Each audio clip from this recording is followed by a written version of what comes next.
sejarah dan kisah ini tuan-tuan, sekitar 50 hingga 100 tahun sebelum ketibaan dan kedatangan Sultan Iskandar Shah.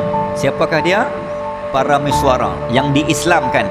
Kita faham bahawa Parameswara membuka kota Melaka ataupun diislamkan, yang duduk di bawah kota Melaka, pokok Melaka, ada binatang kancil berwarna putih yang kita faham dalam buku sejarah 1400. Namun catatan yang lebih rajih yang ditemui adalah sekitar 1242 1242 Masihi.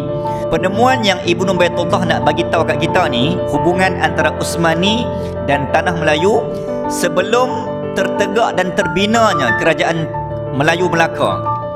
Rupanya tuan-tuan, sudah ada satu anak raja yang bernama Puteri Urduja. Puteri Urduja ni adalah anak kerabat yang dia hanya tahu berbicara dan berkata-kata menggunakan bahasa Arab, fil lughatul arabiyyah dan lughatul turkiyah. Dia hanya tahu berbahasa Arab dan berbahasa Turki. Dan dia berada di mana tuan-tuan? Ditemui catatan ni di Kailukari. Rupanya tuan-tuan, Kailukari ni adalah tempat yang disebut sebagai Kuala Krai.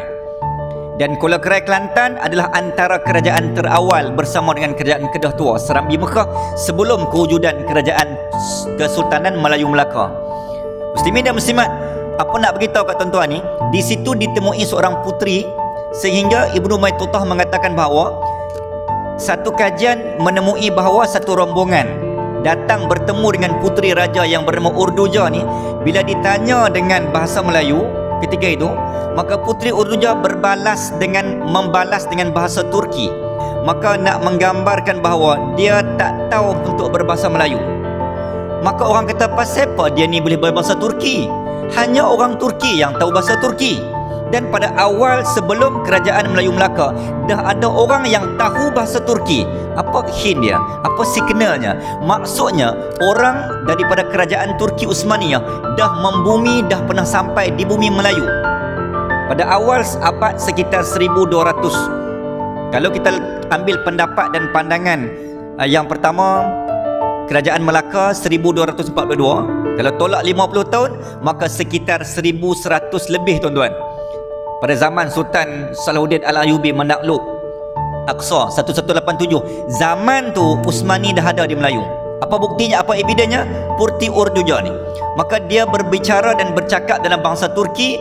Maka dia kata apa? Hasan Misan Yakhshan Mishan, apa khabar dan bagaimana keadaan kamu bumi Bani Melayu?